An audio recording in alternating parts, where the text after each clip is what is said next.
Hi guys, today we are going to be talking about how to find the domain of a function. But in order for us to do that, it will be nice if we reviewed interval notation. So as you can see, I have a highlighted segment. Well, that's because I started to say my speech, but it would have been nice if I hit record. All right, scratch that. So interval notation. So it says an interval of real numbers. What is that? An interval of real numbers is the set of real numbers that lie between two real numbers. So those numbers are called the endpoints. So sorry for the redundancy, but that's just how it's gonna go. There are more words, but I rather explain to you with the examples. Okay, so it says interval notation is used to represent intervals. Okay, so in English, okay, interval notation, when do we use it? We use it to represent the set of all real numbers between two endpoints. Okay, so pretty much you want to tell the reader, okay, what's in the solution? Oh, it's all the numbers that start here and end there. Oh, sorry, I have a marker. Okay, so interval notation always goes from left to right because that's just how it goes. So pretty much that's how we read. Okay, so in interval notation, you want to tell the reader, hey reader, the numbers that we're looking at are all the real numbers that start here and end there. Okay, so interval notation goes from left to right. When we write a statement in interval notation, sometimes we'll have to use brackets, sometimes we'll have to use parentheses. When do we use either one? So we're going to use a bracket if the endpoint is included, and then we're going to use a parenthesis if the endpoint is excluded or not included. Okay, so let's go ahead, look at this first statement. So if I read this from left to right, this reads -1 is less than x and x is less than or equal to 2.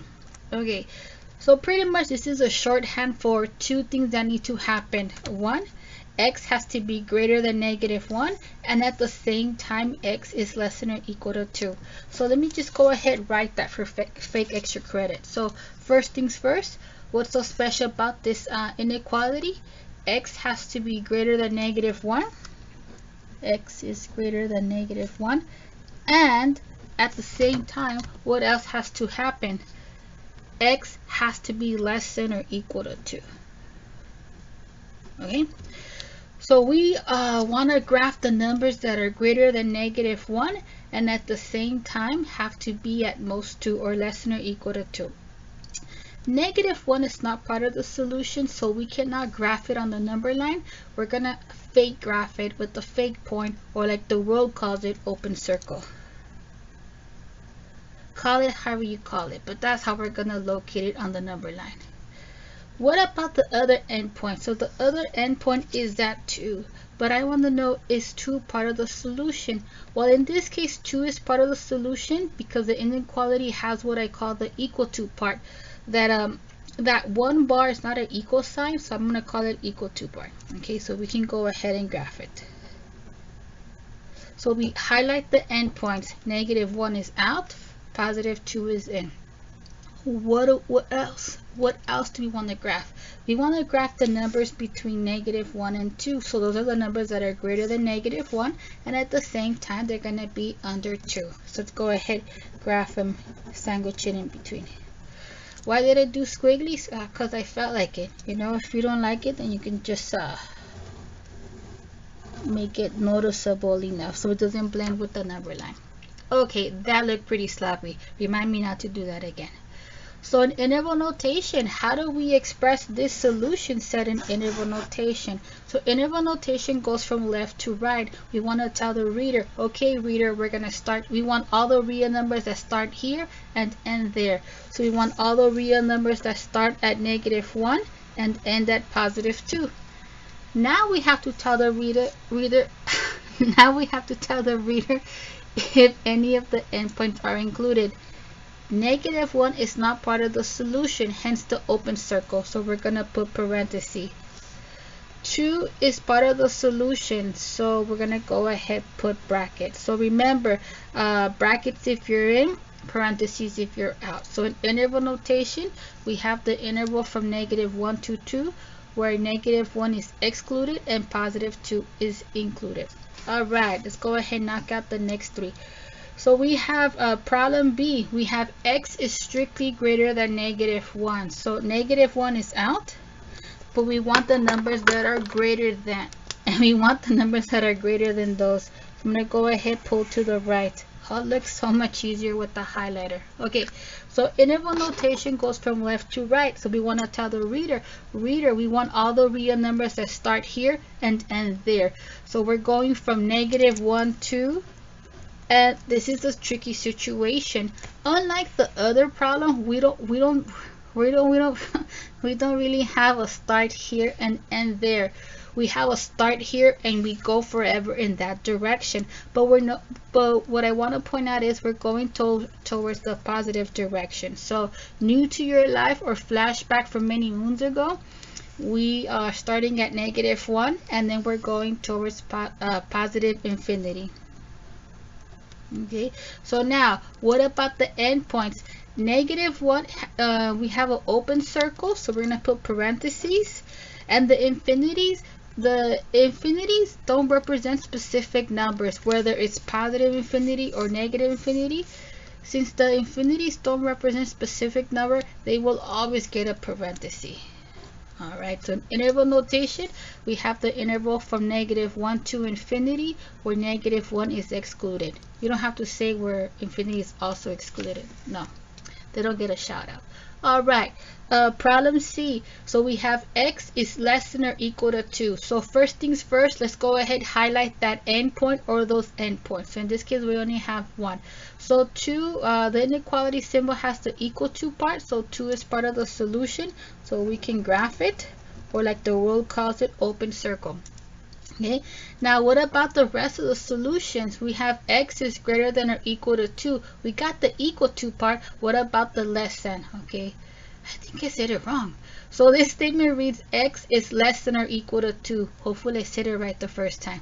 So we got the equal to part, we just need the less than part. So in this case, the numbers that are smaller than 2, let's go ahead, pull to the left. So the question is, how do we express this in interval notation? So what did we graph? We graphed all the real numbers that are less than +2. How do we put that in interval notation? So again, interval notations always goes from left to right. We want to tell the reader, hey reader, we start here and end there. So we start at nowhere. That's a trick question, but we're coming from the negative side. Okay, so new to your life, we're going from -infinity and we're stopping at 2. Okay, what about those endpoints? You have to tell the reader if the endpoints are included or excluded. So the infinities, again, whether positive or negative, they will always get parentheses because infinities don't represent a specific number. What about 2? 2 is part of the solution. We graphed it, so let's go ahead, put a bracket. All right. Final statement. So this one's a little tricky, but we got it. Okay, so what do we need to graph? We want to graph the values that are less than -1 or the values that are greater than or equal to 2. So we have an or, so it could be either one. So what's so special about the numbers that we seek? They could be under -1 or they could be at least 2. So the first part, the endpoint at -1. So first things first, I want to know, is -1 part of the solution? And the answer is no, because we don't have that equal to part. So open circle. Now we want to graph the numbers that are strictly -1. So let's go ahead, pull to the left. Remember, values to the left are smaller and values to the right are larger. So we have the first part of the puzzle. What about the second part? We want to graph the numbers that are greater than or equal to 2. So 2 is in. And the values that are greater than 2 are going to be to the right.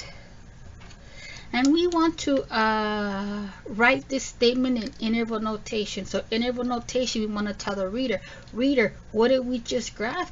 Oh, we graphed all the real numbers that start here and end there. But this one is a tricky problem. The first one, we have a start and end. The second one, we have a start and kind of end. The third one, we have a kind of start and we have an end. The fourth one, we have a kind of start, a pause, I guess a semi-end, pause, and then we resume. Okay, so all that wording aside, what makes this what makes the fourth problem different from problems 1, 2, and 3 is that we have two separate pieces. So this is how it's gonna go down. If we have two separate pieces, we're gonna have to have two separate intervals, and we're gonna have to connect them with the union symbol. So first part of the puzzle, we are coming from negative infinity and we're stopping at -1. So what did we graph? It's all the real numbers from negative infinity to -1, where -1 is excluded. Whenever you have more than one interval, we are way too cool to write the word or. We don't want to say it's this interval or that interval. So in this case, we're going to use the union symbol. Okay, so that is our union symbol. Okay, for me, I'm like, that's my or. Okay, so we have the union of these two intervals. Second interval, we start here and end there. So we start at 2 and end nowhere but pull towards the positive direction. So what about the endpoints? 2 is in and that's it. Okay, so in interval notation, how do we express it? What do we graph? So we graph the union of these two intervals. First interval is from negative infinity to -1, where -1 is excluded. Union, second interval from 2 to infinity, where 2 is included. Fantastic. So that was a really good review. Let's go ahead and talk about the meat of this unit, which is how to find the domain of a function. Give me a moment. Alright, so let's go ahead and knock out our final set of fun problems. So the directions, it says find the domain of the indicating function, express a domain in interval notation. Okay, we are asked to find the domain of these bad boys, but in order for us to find something, I need to have a clear idea what I am asked to find. Okay, so the domain of any function, what is that? The domain of any function is the set of all real numbers that can be used in place of the variable. So in short, all acceptable x values. To facilitate this process, it will be in your best interest if we can identify the type of function. Do we have a polynomial function, rational function, or radical function? Okay, those are a lot of words. Okay, so this is how it's gonna go down. I'm gonna put a bunch of problems and then I will explain what I wrote over here. Okay, so problem A. So we have f of x equals 8 over x. Okay, so we have a function. Is it a polynomial? Is it a rational function or radical function? So a rational function in English is just code for fraction. Okay, radical function, you know, we have this bad boy. Okay, so we have a rational function. Okay, now the question is, what is the domain of a rational function? Okay, the domain of a function in general is pretty much all acceptable x values, and it's usually all real numbers except for if there's an except for. Okay, the domain of a rational function is given by the set of all real numbers excluding any values that make the denominator 0. Okay, so what is the domain of a rational function? The domain of a rational function is all the real numbers except for. What is the except for these kinds of functions? Except for the values that make the denominator 0. Why is it that we exclude those values? Well, that's because we don't want the denominator equal to 0. If the denominator equals 0, then we have something like 8 over 0, and the quotient of 8 and 0 is undefined. No good. Okay, so let's go ahead and do this. So let me just go ahead, speak to myself. What kind of function is this? This is a rational function. Okay, what is the domain of a rational function? Okay, looking at the book, looking at our notes. Oh, domain of a rational function, all real numbers except for whatever makes the denominator 0. All real numbers except for whatever makes the denominator equal to 0. So if you want to know what makes the denominator equal to 0, then guess what? take your denominator, set that equal to 0. So our denominator is x, and if I want to know what makes it a 0, then you have to set it equal to 0. Now for this problem, so once you set the denominator equal to 0, you solve for x. But for this problem, there's nothing to solve for. That's it. Okay, domain of a rational function, all real numbers except for whatever makes the denominator 0. What makes the denominator a 0 in this problem? Just 0. Okay, so let me just speak to myself. I'm just gonna put, but x cannot equal 0. Domain of a rational function, all real numbers except for 0. Okay, now we are asked to express the domain in interval notation. Okay, you guys are awesome. Okay, I just got a head start, but your mental math is out of this world. Okay, if you feel comfortable to spit the answer right now in interval notation, go for it. But for me, my mind doesn't work, so this is what I'm gonna do. I can verbalize the domain of a rational function. Well, this one, all real numbers except for 0. So I can say it, but I'd rather graph it for fake extra credit. Okay, what do we want to graph? All real numbers except for 0. So let's go ahead, locate 0 on the number line. 0 is excluded, so we're going to do an open circle. It looks like an 8, sorry. Okay, and what do we want to graph? We want to graph all real numbers except for 0. So let's go ahead, graph the entire number line except for 0. Okay, yeah, this is not going how I planned, sorry. This is what I get for changing the problems at the last minute. Remind me not to do that again. Okay, so how do we express this in interval notation? So interval notation goes from left to right. We want to tell the reader, we're going to start here and we're going to end there. But for this problem, we have two pieces. The first piece is the values that are under 0, and the second piece are the values that are greater than 0.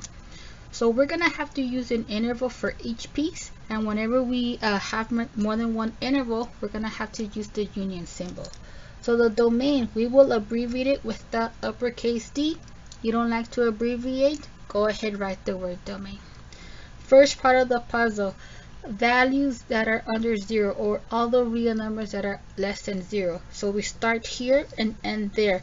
We're coming from the negative side, so it's the interval from negative infinity to 0, where 0 is excluded. Okay, interval from negative infinity to 0, where 0 is excluded.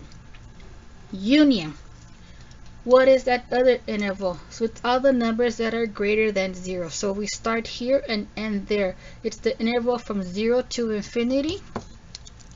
Interval from 0 to infinity, where 0 is excluded.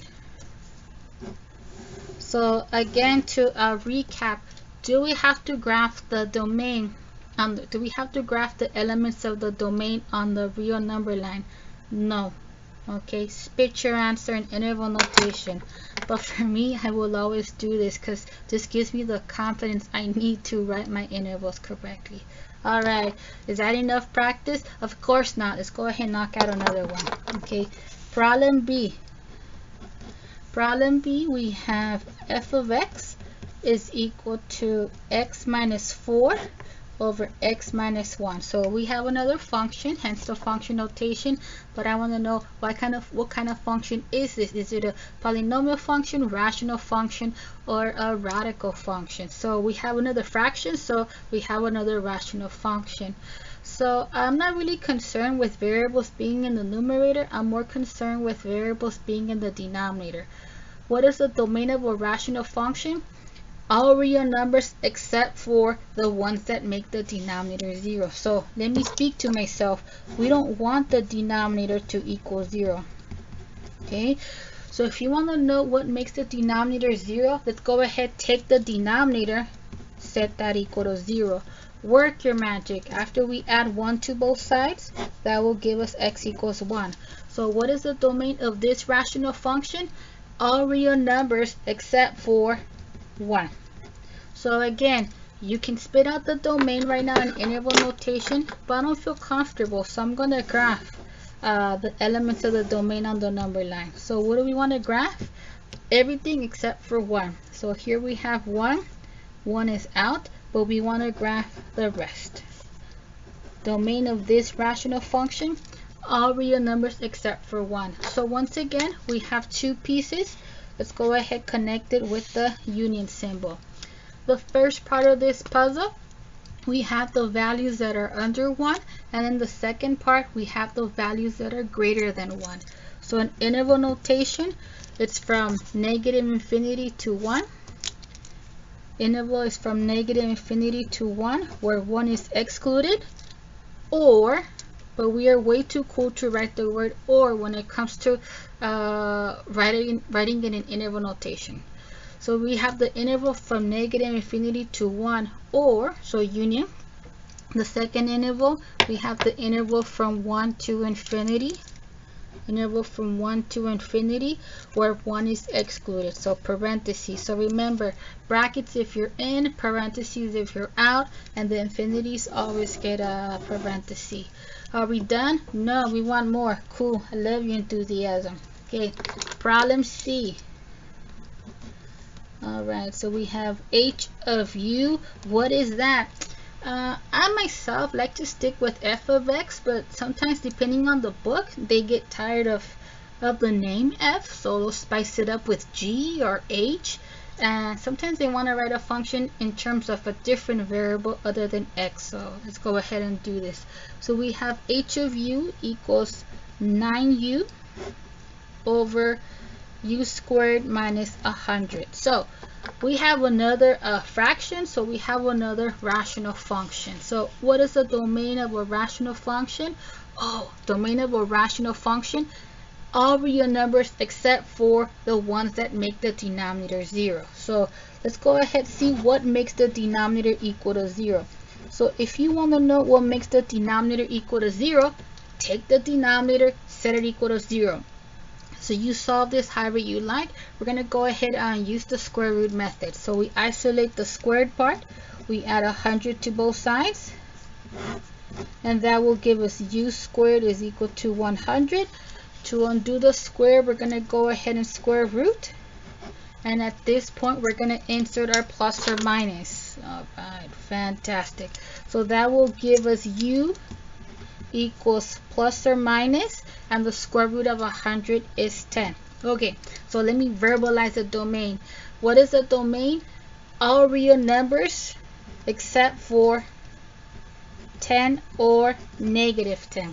Okay, so what is the domain? All real numbers except for 10 or negative 10. So what am I going to do? I'm going to graph everything on the number line except for 10 and negative 10. So this is a number line, so the negative 10 should appear first and the positive 10 thereafter. We have said that the domain is all real numbers except for these guys. So these guys will have to have open circles. Okay, so I'm going to go ahead and use my highlighter to make this a little bit neater. So what is in the domain? Everything except for 10 and negative 10. So we want the numbers that are less than negative 10. We want the numbers that are between negative 10 and 10. And we want the numbers that are greater than 10. Okay. So for this puzzle, we have 3 pieces. So we're going to need an interval for each one. And whenever we have more than one interval, we're going to need the union symbol. So first part of the puzzle. Okay, sometimes I put equal sign, sometimes I put colon, depending on the mood that I'm in. So first part of the puzzle, the numbers that are under negative 10. So that's going to be the interval from negative infinity to negative 10. Negative infinity to negative 10, where negative 10 is excluded, which is called for parentheses. Union. Okay, what else is in the domain? Oh, it's the numbers that are between negative 10 and positive 10. So it's going to be from the interval from negative 10 to positive 10, where both endpoints are excluded. Union. Okay, I don't have space, so well, it looks like I do, but I don't. Okay, so whenever we don't have space, please don't squeeze your work, just start a new line. Okay, union. Third part of the puzzle, we want the values that are bigger than 10. So we start at 10 and pull towards the positive direction. So it's the interval from 10 to infinity, where 10 is excluded. Fantastic. Alright, so technically we could stop it right here, but I got your emails. Let's go ahead do more. Yeah, I know you do. Okay, so remember, pause and rewind as many times as needed. Alright, let's go ahead, knock out problem D. Problem D, we have f of x is equal to 3x squared plus 6x minus 24 over 7. Fantastic. So again, we have a function, so I want to know what kind of function is it. Is it a polynomial function, rational function, radical function? We got a fraction, so radical function. What is the domain? So the domain is all real numbers except for those that make the denominator equal to 0. So yeah, you cannot see that. Okay. What is the domain of a rational function? All real numbers except for the ones that make the denominator equal to 0. But I want to point out the following. We don't have a variable in the denominator. If we don't have a variable in the denominator, then no value of x will make the denominator equal to 0. So in this case, the domain is, what is the domain of a rational function? All real numbers except for those that make the denominator equal to 0. So nothing makes the bottom a 0. So that's it. Okay, the domain is all real numbers. Let's write that in interval notation. If you can express this in interval notation right now, go for it. I can't. You know my speech. I need a graph. Okay. So we have a number line. The domain is the set of all real numbers, so I don't have an actual endpoint unlike the other problems. So I'm just gonna put my favorite number, 0. What's in the domain? Everything. Okay, all real numbers. Okay, so in interval notation goes from left to right. So we start nowhere, but we're coming from the negative side, and we end nowhere, but we're pulling towards the positive side. So the moral of the story is, in interval notation, the set of all real numbers is given by the interval from negative to positive infinity. Fantastic. Another one? Yeah, I heard it. Oh, my stars, we're so bored. You know what? You're gonna thank me. Okay, last time I only did 3 problems, but I like you guys. Well, I think I'm gonna like you guys, so we're gonna do a bunch today.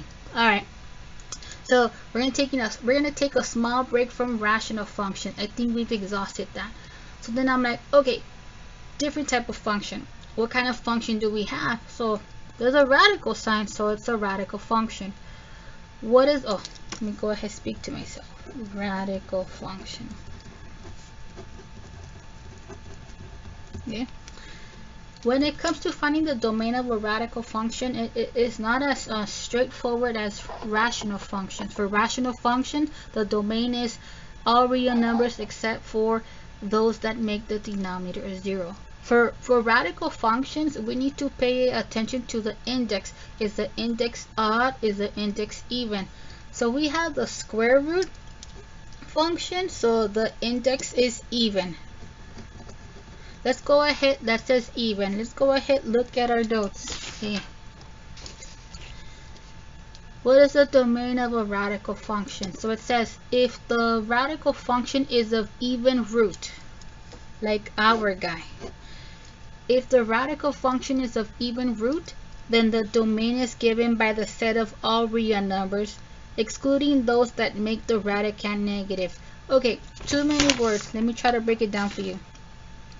So pretty much this is saying if we have an even root, we can't take the square root of a negative number. So like, let me bust out a thinking area. So if I said a square root of -4, if I put that in my calculator is gonna say error. Okay, why? Because we don't want to square root a negative. Okay, before this course I would say we can't square root a negative, but if I ask you to simplify it by hand, that will give us 2i. But whatever, that's a different story, and we're talking about real numbers, not imaginary numbers. So for radical function, if we have an even root, we need to make sure that the radicand is not negative. Okay, radicand cannot be negative. Okay, so if we have a radical function with an even root, the domain is all real numbers such that the radicand is not negative. So pretty much, in fewer words, we want the radicand to be greater than or equal to 0. Okay, so this is just code for you can't be negative. Okay, so numbers that are non-negative is numbers 0 and above. Okay, so this is gonna be the domain. Let's just plug in some stuff. What is the radicand? In this case, the radicand is x plus 5.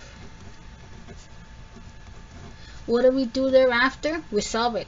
Okay, so let's go ahead, subtract 5 from both sides, and that's gonna give us negative x is greater than or equal to negative 5. So now, what is the domain? This. Okay, it's the values that are greater than or equal to negative 5. Now, if I didn't have to write my answer in interval notation, I would just totally put domain equals and move on. But we have to put our answer in interval notation. If you feel comfortable to spit out the interval right now, go for it. But you know my speech, I graph everything, even when I don't have to. So we want to graph all the real numbers that are at least negative 5. So negative 5 is in, because we have the equal to part, and the values that are larger are gonna be to the right. So in interval notation, the domain is given by the set of real numbers that start at negative 5 and then pull towards infinity. So it's the interval from negative 5 to infinity where negative 5 is included. Fantastic. What? You want 20 more? Oh no, I can't handle that either. Okay, we'll do a few more. Okay, we'll do a few more with radical, and then like 1 or 2 with polynomials, and then we will have covered everything. So nothing should surprise you on a quiz or test. All right, problem F. Where am I? Okay, a little bit spicier. So we have f of x equals cube root of x plus 5. Okay, so it's very similar to problem E to highlight the difference. Okay, so for radical functions, if we have an even root, the domain is all real numbers where the radicand can't be negative. Okay, so in this case, we have a radical function. We just put made up abbreviation for radical function. So we do have another radical function, but in this case, the index is odd. Okay, when the index is odd, I mean, it's okay if our radicand is negative. Like if we had, say, cube root of negative 8, you punch it into your calculator, you really can't see that. Okay, so if we had a cube root of negative 8, you could punch it into your calculator and that'll give you negative 2. Okay, the only time we have to worry that our radicand can't be negative is when the index is even. But radical function, odd index, and the domain is given by the set of all real numbers. Okay, so let's go ahead, write that in interval notation. Usually I will go ahead and graph it, but we already did this one, so I'm just gonna copy. All right, problem F. That was F. Oh, how many should we do? No, I think that's fine. All right, problem G. Sorry, I spoke to myself. Problem G, we have f of x equals 2x plus 1. Okay, what is the domain of a function? The domain of a function is the set of all real numbers except for, depending on the type of function, that will be an except for. This is not a fraction. This is not a radical. Okay, this is a polynomial. I think this is the first time that we talked about a polynomial function. So let me go ahead and bust out our sheet. Okay, what is the domain of a polynomial function? The domain of a polynomial function is the set of all real numbers. So that's it. Okay, polynomial function, domain, all real numbers. Rational function, all real numbers except for those that make the denominator 0. Radical function, even root, all real numbers, but you gotta make sure that your radicand is not negative. Okay, so polynomial function, so the domain is all real numbers. I'm going to go straight to the interval. Why? Because we wrote it above. Okay, problem H, where am I? Okay, so we have f of x equals 3. Okay, so that is not as spicy as the other ones that we did, but I just want to make sure we're in the clear. Okay, this is also a polynomial. It's a one-term polynomial. So the domain of a polynomial function we had said is on the set of all real numbers. Okay, from negative to positive infinity. Okay, problem I. Where am I? Oh, I'm gonna need more space. Okay. Problem I. So remember, pause and rewind as many times as needed. Okay, this is our last problem, I promise. So we have f of x is equal to 1 plus 7x minus x squared. So if I left it like this, this is just a polynomial. So the domain of a polynomial function is the set of all real numbers. But this is our last problem, so we need to go out with a bang. Okay, so let's go ahead, insert a fraction bar, and write that all over 7 minus square root of x. Okay. So in this case, we have a fraction. So what is the domain? The domain is all real numbers except for those values that make the denominator 0. Okay, so kind of like the first set of problems that we did.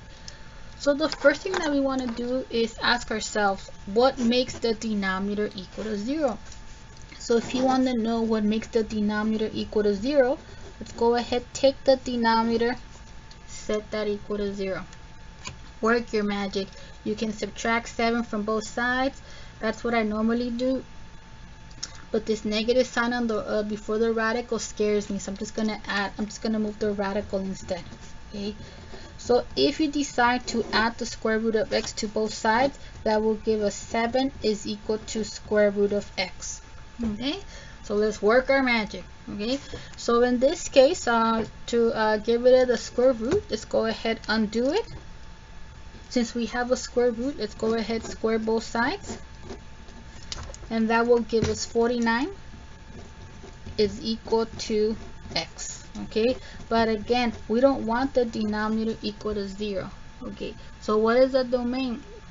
The domain is all real numbers except for those that make the denominator equal to 0. So it's everything except for 0. Everything except everything except for 49. The domain all real numbers except for those that make the denominator equal to 0. So for this problem, it's all real numbers except for 49. But this is where this is problem I. Okay, not only can x not equal to 49, let's look at what's in the bottom. We have a radical, okay, and radical has an even root. So what's so special about the values? What's so special about this domain? Okay, so let me go ahead, write this down. So the domain all real numbers except for 49. And what about the domain of the square root of x? Okay, so for a radical function with even root, it's all the real numbers that don't make the radicand negative. So let's go ahead, take the radicand and make sure it's not negative. So with symbols, we say it's greater than or equal to 0. Okay, so what do we have for the domain? X can't equal 49, and at the same time, x is greater than or equal to 0. So we want the values that are greater than or equal to 0, but at the same time, x can't equal 49. Okay, so we have, so the domain is all the values that are greater than or equal to 0, and we have to bear in mind that x cannot equal 49. So go ahead, write that in interval notation. Let me go ahead and graph it to facilitate the process. So we have 0, we have 49. 49 is excluded, 0 is included. What's in the domain? All the numbers that are greater than 0, but we gotta exclude 49. So the numbers that are greater than 0 are to the right, but we gotta exclude 49, so we just like bump it. Cool. So let's go ahead, write this in interval notation. So we have two pieces. The first part of the puzzle are the numbers that are between 0 and 49, and the second part of the puzzle are the numbers that are greater than 49. So in interval notation, because we need to go, okay? So it's from 0 to 49. It's the interval from 0 to 49, where 0 is included and 49 is excluded. Union, interval from 49 to infinity, where 49 is excluded. Fantastic. Whew, we did it. Thanks, guys.